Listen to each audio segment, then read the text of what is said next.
दोस्तों, आज की कहानी है शराबी पिता की आंखें तो तब खुली जब उसकी बेटी की लाश उसके सामने आ गई।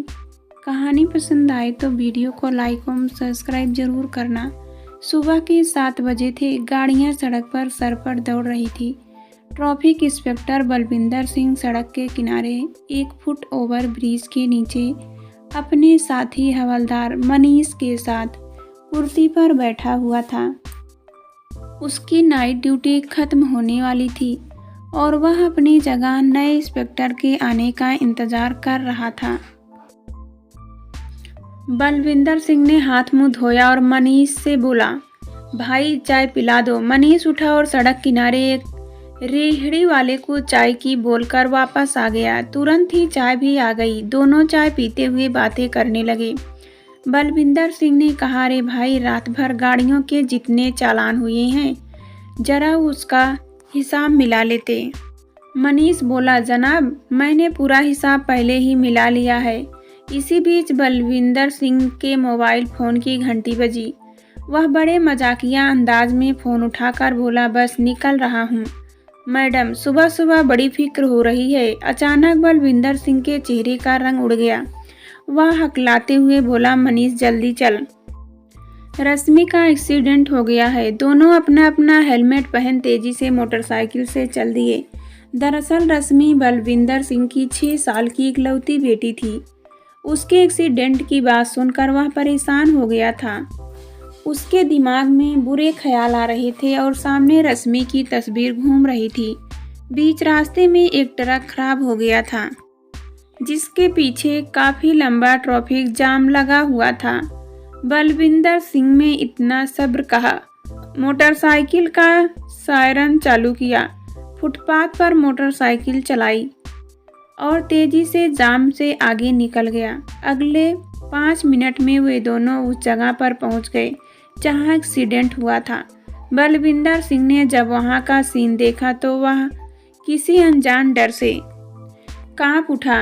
एक सफेद रंग की गाड़ी आधी फुटपाथ पर चढ़ी हुई थी। गाड़ी के आगे के शीशे टूटे हुए थे। एक पैर का छोटा सा जूता और पानी की लाल रंग की बोतल नीचे पड़ी थी। बोतल पिचक गई थी। ऐसा लग रहा था कि कुछ लोगों के पैरों से कुचल गई हो। वहां जमीन पर खून की कुछ बूंदें गिरी हुई थी। कुछ राहगीरों ने उसे घेरा हुआ था। बलविंदर सिंह भीड़ को चीरता हुआ अंदर पहुंचा और वहां के हालात देख सन रह गया। रश्मि जमीन पर खून से लथपथ बेसुध पड़ी हुई थी। उसकी पत्नी नम्रता चुपचाप रश्मि को देख रही थी। नम्रता की आंखों से आंसू की बूंद नहीं थी। बलविंदर सिंह के पैर नहीं सबले और वह वहीं रश्मि के पास लड़खड़ाकर घुटनों के बल गिर गया। उसने रश्मि को गोद में उठाने की कोशिश की, लेकिन रश्मि का शरीर तो बिल्कुल ढीला पड़ चुका था। बलविंदर सिंह को यह बात समझ में आ गई कि उसकी लाडली इस दुनिया को छोड़कर जा चुकी है। उसे ऐसा लगा जैसे किसी ने उसका कलेजा निकाल दिया हो। बलविंदर सिंह की आंखों के सामने रश्मि की पुरानी यादें घूमने लगी।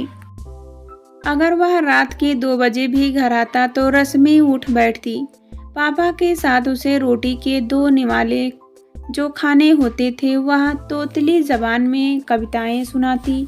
दिन भर की धामा चौकड़ी और मम्मी के साथ झगड़ों की बातें बताती। लेकिन अब वह शायद कभी नहीं बोलेगी। वह किसके साथ खेलेगा, किसको छेड़ेगा। बलविंदर सिंह बच्चों की तरह फूट फूट कर रोने लगा। कोई है भी तो नहीं जो उसे चुप करा सके। नम्रता वैसे ही पत्थर की तरह बुत बनी हुई बैठी थी। हवलदार मनीष ने डरते हुए बलविंदर सिंह को आवाज़ लगाई, सर जी, गाड़ी के ड्राइवर को लोगों ने पकड़ रखा है, वह उधर सामने है। बलविंदर सिंह पागलों की तरह उसकी तरफ झपटा। कहाँ है? बलविंदर सिंह की आंखों में खून उतर आया था। ऐसा लगा जैसे वह ड्राइवर का खून कर देगा। ड्राइवर एक कोने में दुबका सिंह बैठा हुआ था। लोगों ने शायद उसे बुरी तरह से पीटा था। उसके चेहरे पर कई जगह चोट के निशान थे। बलविंदर सिंह तकरीबन भागते हुए ड्राइवर की तरफ बढ़ा, लेकिन जैसे जैसे वह ड्राइवर के पास आया उसकी चाल और त्योरियां धीमी होती गई। हवलदार मनीष वहीं पास खड़ा था, लेकिन वह ड्राइवर को कुछ नहीं बोला। बलविंदर सिंह ने बेदम हाथों से ड्राइवर का कॉलर पकड़ा। ऐसा लग रहा था जैसे वह चाहकर भी कुछ नहीं कर पा रहा हो। दरअसल कुछ समय पहले ही बलविंदर सिंह का सामना एक शराबी ड्राइवर से हुआ था। सुबह के 6 बजे थे। बलविंदर सिंह सड़क के किनारे उसी फुट ओवर ब्रिज के नीचे कुर्सी पर बैठा हुआ था। थोड़ी देर में मनीष एक ड्राइवर का हाथ पकड़ ले आया। ड्राइवर ने शराब पी रखी थी और अभी एक मोटरसाइकिल वाले को टक्कर मार दी थी। मोटरसाइकिल वालों की पैंट घुटनों के पास फटी हुई थी और वहां से थोड़ा खून भी निकल रहा था। बलविंदर सिंह ने ड्राइवर को एक जोरदार थप्पड़ मारा था और चिल्लाया, सुबह सुबह चढ़ा ली तूने, दूर से ही बदबू मार रहा है।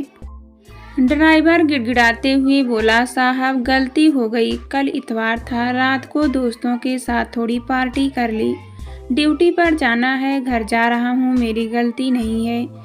यह एकाएक सामने आ गया। बलविंदर सिंह ने फिर थप्पड़ उठाया था लेकिन मारा नहीं और जोर से चिल्लाया, क्यों अभी इसकी जान चली जाती तो तू क्या कहता है कि यह खुद से सामने आ गया। दारू तो तूने पी रखी है लेकिन गलती इसकी है। सही है मनीष, इसकी गाड़ी जब्त करो और थाने ले चलो। ड्राइवर हाथ जोड़ते हुए बोला था, साहब मैं जानता हूँ कि मेरी गलती है, मैं इसके इलाज का खर्च देता हूँ। ड्राइवर ने 500 रुपये निकालकर उस आदमी को दे दिए। बलविंदर सिंह ने फिर से उसे धमकाया भी, बेटा चालान तो तेरा होगा और लाइसेंस कैंसिल होगा, चल लाइसेंस और गाड़ी के कागज दे। ड्राइवर फिर गिड़गिड़ाया था, साहब गरीब आदमी हूँ, जाने दो। कहते हुए ड्राइवर ने 500 के 2 नोट मोड़कर धीरे से बलविंदर सिंह के हाथ पर रख दिए। बलविंदर सिंह ने उसके हाथ में ही नोट गिन लिए और उसकी त्योरियां थोड़ी कम हो गई। वह झूठ मूठ का गुस्सा करते हुए बोला था, इस बार तो छोड़ रहा हूँ, लेकिन अगली बार ऐसा मिला तो तेरा पक्का चालान होगा। ड्राइवर और मोटरसाइकिल सवार दोनों चले गए। बलविंदर सिंह और मनीष एक दूसरे को देखकर हंसने लगे। बलविंदर बोला, सुबह सुबह चढ़ाकर आ गया। मनीष ने कहा, जनाब कोई बात नहीं, वह कुछ देकर ही गया है। वे दोनों जोर जोर से हंसे थे। अब बलविंदर सिंह को अपनी ही हंसी अपने कानों में गूंजती हुई सुनाई दे रही थी और उसने ड्राइवर का कॉलर छोड़ दिया। उसका सिर शर्म से झुका हुआ था। बलविंदर और मनीष एक दूसरे की तरफ नहीं देख पा रहे थे। वहां खड़े लोगों को कुछ समझ नहीं आया कि वहां क्या हुआ है, क्यों उन्होंने ड्राइवर को छोड़ दिया। मनीष ने पुलिस कंट्रोल रूम में एम्बुलेंस को फ़ोन कर दिया। थोड़ी देर में पीसीआर वैन और एम्बुलेंस आकर वहां खड़ी हो गई। पुलिस वालों ने ड्राइवर को पकड़कर पीसीआर वैन में बिठाया। ड्राइवर एकटक बलविंदर सिंह की तरफ देख रहा था, पर बलविंदर सिंह चुपचाप गर्दन नीचे किए रश्मि की लाश के पास आकर बैठ गया। उसके चेहरे से गुस्से का भाव गायब था और रात में गलीन से भरे हुए मन में तरह तरह के विचारों का बवंडर उठा। काश मैंने ड्राइवर को रिश्वत लेकर छोड़ने के बजाय तत्काल जेल भेजा होता तो इतना बड़ा नुकसान नहीं होता।